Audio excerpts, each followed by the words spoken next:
W.F. Howes presents an unabridged recording of The Space Business, from hotels in orbit to mining the moon, how private enterprise is transforming space, by Andrew May. Narrated by Kris Dyer. Chapter 1. Space for Everyone. Imagine saving up for the trip of a lifetime to Sky Hotel, orbiting 16,000 kilometers above the surface of the Earth. There, you can indulge in a choice of activities, from familiar ones like cordon bleu dining or gambling in the casino, to the very far from usual, such as zero-gravity sports.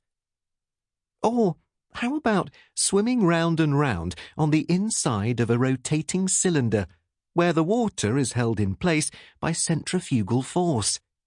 Then there are the views of Earth, which you can see in its stunning entirety, from pole to pole, or magnified through a telescope so you can see individual buildings in any city you choose to focus on. That's the scenario that Arthur C. Clarke described in his article Vacation in Vacuum, published in Holiday magazine way back in 1953. Best known as a science fiction author, Clarke was also a scientist and visionary who was among the first to grasp the real-world possibilities of space travel. In 1945, he famously championed the idea of geosynchronous communication satellites, 2 decades before they became a reality. His key realization was that space isn't just interesting, it's useful. When the space race turned its attention to the moon in the 1960s, most people saw it as a purely political goal, or at best, an exercise in pure science. Clarke was one of the few who could see further than that.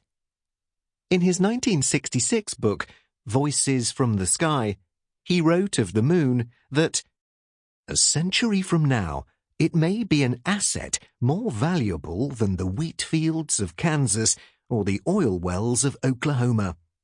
An asset in terms of actual hard cash, not the vast imponderables of adventure, romance, artistic inspiration, and scientific knowledge." Sample complete.